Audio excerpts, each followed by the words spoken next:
Hello, fellow YouTubers. How's it going? And this is actually my review of one of the most horrid movies I've seen in 2019. What movie is that, you might ask? Thank you. It is called Serenity. And before I get started, because I may have people who watch this who have kids that are tuning into my channel and whatnot, this is actually a review for um, a adult movie. So if you are going to see this movie or you are renting this movie or whatever else, just know it is an R-rated film and it is not designed for kids to watch. There's my short disclaimer. Not that it matters, because boy, was this a terrible movie to get through. I don't know why I saw this movie. Honestly, there's nothing else out until I get ready to do my preview for the Lego movie, which looks fantastic, which is sad that 2019 seems to be the animated season, because any movie that I've watched that's been good has been animated. And I'm going to do a separate video on why these films coming out have not been too great. But let's talk about this letdown. By the title, you can tell that it is, or hopefully you can tell it's that, about the movie Serenity, starring Matthew McConaughey and Hathaway. When I went into this film, Matthew McConaughey has become a weird actor. Either he does a really great movie or he does a terrible movie, and it's been this way for a couple of years. And I feel like he signs on to things just to do them, and he puts some great acting into it, but works with some really terrible scripts. Now, White Boy Rick was good. Granted, it had a lot of bad language and some, violent scenes and things like that, but it was overall a great movie, and it was well acted and a good true story. Serenity. Serenity. What can I say about this movie? The premise is that Matthew McConaughey is a fisherman.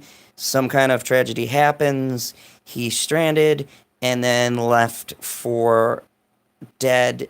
And then the person who leaves him for dead, his wife, played by, or ex-wife, played by Anne Hathaway, is going to ask him for a favor to help him kill her former, or her husband, because he's abusive and abusing their son, which apparently he had before he was left for dead or presumed dead, and Anna Hathaway tracks him down.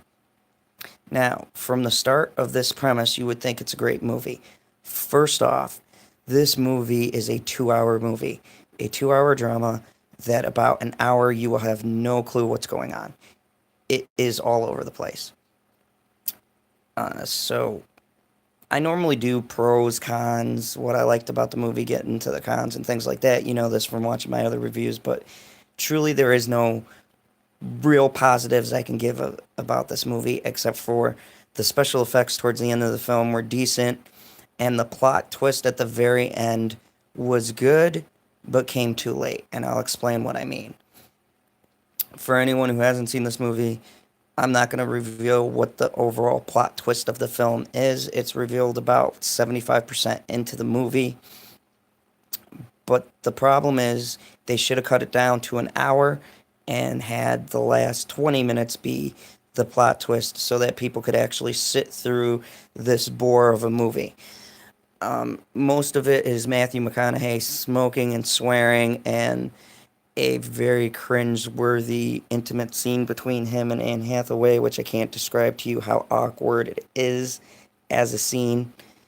And the funny part is, if you look at how terrible the dialogue is and how terrible that intimate scene is between the two characters, you're like, wow, this is poorly written. But then you get to the reason why everything is so clunky at the end of the film. The problem is the movie takes too long to explain why the characters are acting how they are. And then when they get the big revelation, the huge reveal, the whole crux of what this movie is supposed to be about, when you finally figure out why the characters are acting the way they are, and even it's kind of cool in a sense, the choices they make don't have the characters grow in any kind of way. So pretty much an hour and a half of watching this movie and seeing no development from the characters. The end of the movie, when they find out why they exist, is all shot down because no one changes, no one learns, no one grows, and essentially the characters get a happy ending I feel they don't deserve. It's mind-numbing to me why this movie was even conceived, honestly. It feels like a ripoff of The Matrix, Inception, and things like that. And anyone who's seen these movies, I love Inception. Some people don't. I'm going to make a video on why I love Inception. Christopher Nolan is one of my favorite directors in Hollywood, and I wish he did more films. Stephen D. Knight, who made this movie, was co-producer for Inception. So I felt like it might come to that kind of vibe, and it does, but not how you think. And I know now you're like, ooh, what does he mean? Please don't be intrigued. Don't waste your money seeing this film. Don't go to a theater to see it. Wait for it to come out, because I guarantee you, you will be disappointed. I've literally had people who want to refund their ticket because this movie is so terrible. And it's because it's bad as an idea. It's badly just executed poorly. The actors give it their all. Matthew McConaughey really tries. Anne Hathaway does the best with the script that she has. And for the life of me, I'm sorry, I can't remember the other actor in it, but he's pretty famous. He was in Terminator 3. If you see him, you'll know who I'm talking about.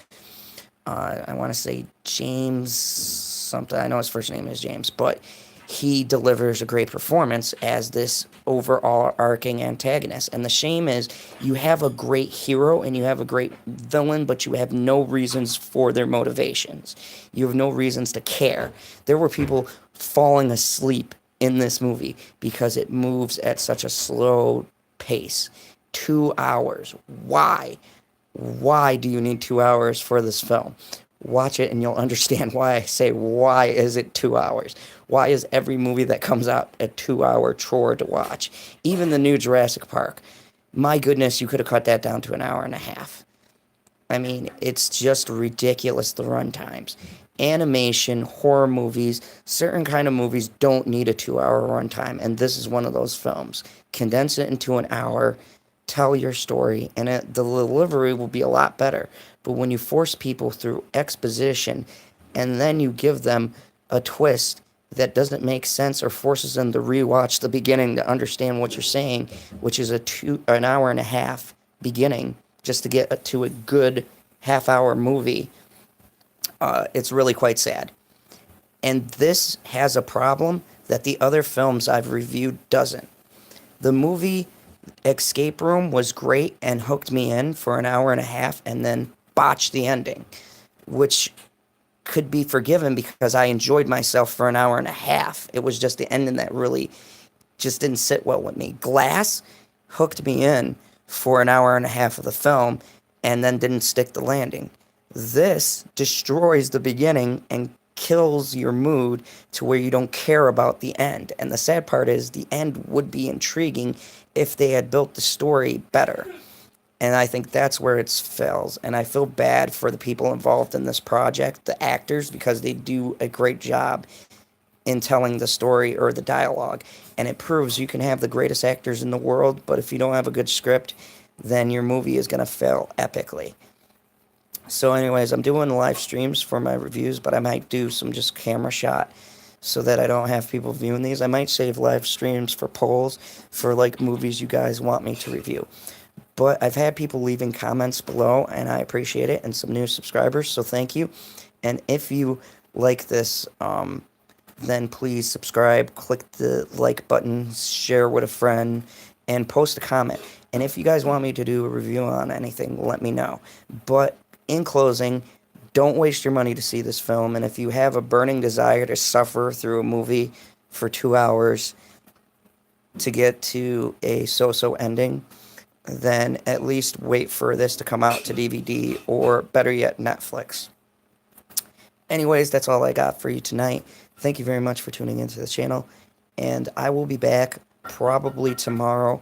I'm just kind of sifting through what review I want to do next, but I'm going to do a review probably on a throwback movie. I'm just picking through old movies I've been watching. So thank you very much, and have a wonderful evening.